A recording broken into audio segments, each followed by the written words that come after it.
મુખ્યમંત્રી ભૂપેન્દ્ર પટેલ દ્વારા મહાત્મા આરોગ્ય મંદિરનું ભવ્ય લોકાર્પણ, સાદગીના દર્શન સાથે આરોગ્ય ક્ષેત્રે નવી ક્રાંતિ।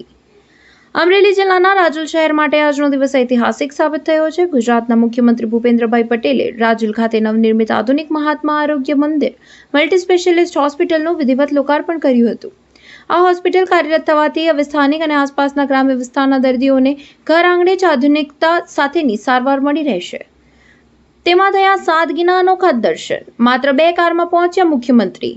આ કાર્યક્રમમાં મુખ્યમંત્રીની કાર્યશૈલી અને સાદગીએ સૌના દિલ જીતી લીધા। સામાન્ય રીતે મુખ્યમંત્રીનો મોટો કોન્વે કાફલો જોવા મળતો હોય છે, પરંતુ ભૂપેન્દ્રભાઈ પટેલે ટ્રાફિક કે અન્ય વ્યવસ્થામાં ખલેલ ન પહોંચે તે હેતુથી પોતાનો કાફલો ટૂંકાવી નાખ્યો હતો।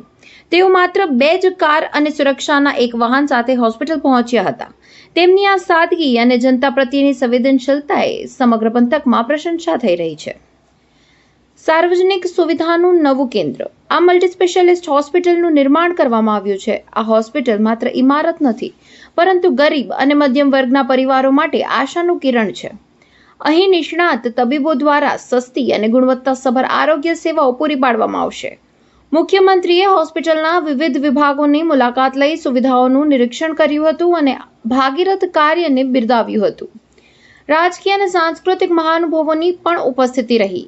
આ લોકાર્પણ પ્રસંગે રાજકીય આગેવાનો, અમરેલીના સાંસદ ભરત સુતરિયા, ધારાસભ્ય હીરાભાઈ સોલંકી અને મહેશભાઈ કસવાડા, લોક સાહિત્યકાર માયાભાઈ આહિર અને હાસ્ય કલાકાર સાઈરામ દવેએ કાર્યક્રમમાં વિશેષ હાજરી આપી રોનક વધારી હતી। સ્થાનિક નાગરિકોમાં આ હોસ્પિટલને લઈને ભારે ઉત્સાહ જોવા મળ્યો હતો। આ સુવિધાથી અમરેલી જિલ્લાના છેવાડાના માનવી સુધી આરોગ્ય સેવાઓ વધુ મજબૂત અને સુલભ બનશે તેવી અપેક્ષા રાખવામાં આવી રહી છે।